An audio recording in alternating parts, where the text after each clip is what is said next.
Bully attacks black teen at school not knowing her father runs the city's most feared gang.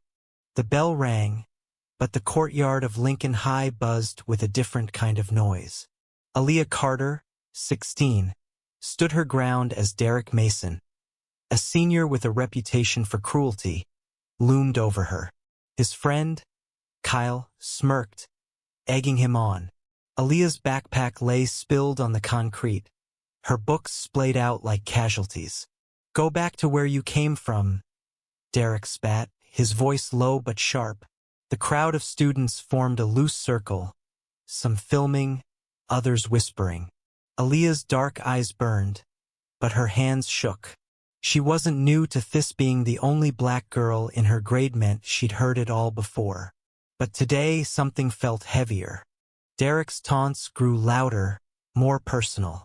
He mocked her braided hair, her skin, her existence. Kyle laughed, tossing one of her notebooks into a puddle. Aaliyah stepped forward, chin raised. "You don't know who you're messing with," she said, her words steady despite the tremor in her chest. Derek scoffed, shoving her shoulder. The crowd gasped. No one intervened. Not the teachers lingering by the school doors.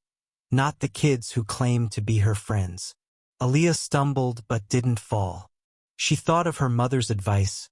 "Keep your head high, baby. They'll answer for it one day." But today that felt too far away. Unknown to Derek, Aaliyah wasn't just any girl. Her father, Marcus Carter, was the shadow that loomed over the city's darker streets. He led the Iron Vipers, a gang feared even by the police. Marcus wasn't the father Aaliyah bragged about. She barely saw him. His life a world apart from hers. But his name carried weight, and in this town, weight meant power. Derek, oblivious, pushed harder, unaware he was crossing a line that could burn him. The confrontation escalated.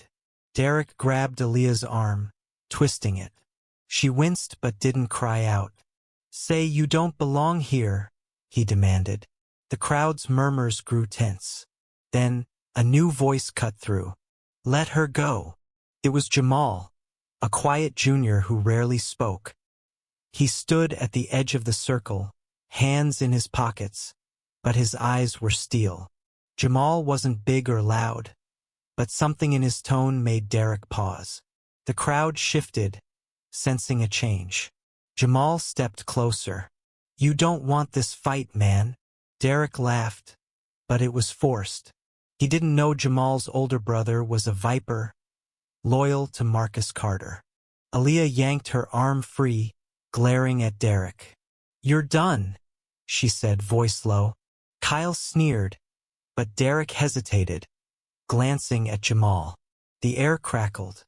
Then, tires screeched nearby. A black SUV rolled up to the school's edge, windows tinted. The crowd froze. Aaliyah's heart sank. She knew that car.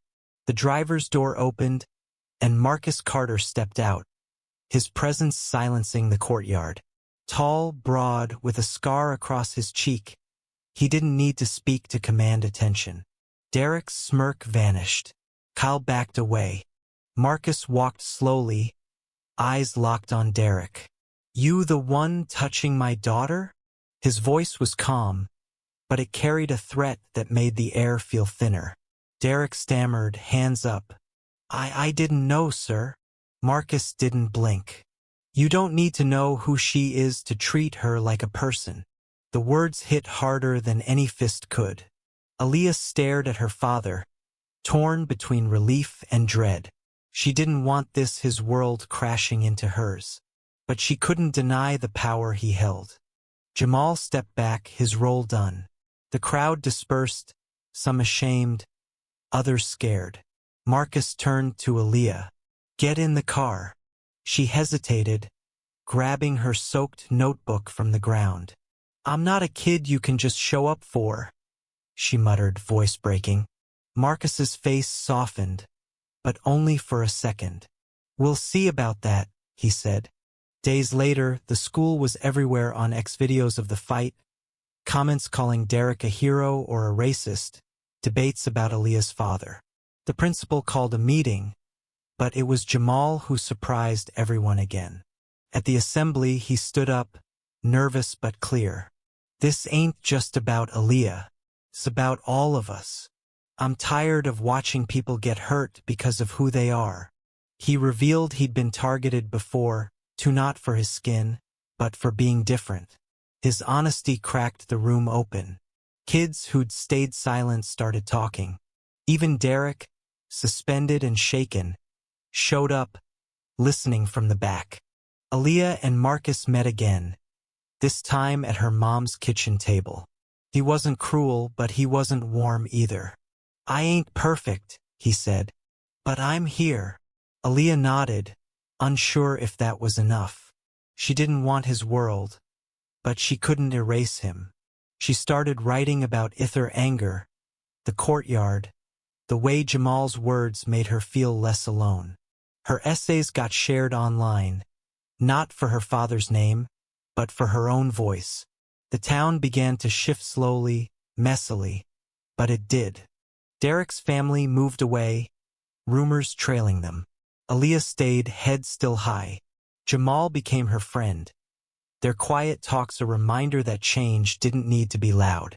Marcus showed up more, not as a kingpin, but as a man trying. The courtyard wasn't feel so heavy anymore. Aaliyah's soaked notebook dried out. Its pages held her truth. A story worth telling. What do you think? He's justice about punishment, or giving people a chance to see their wrongs?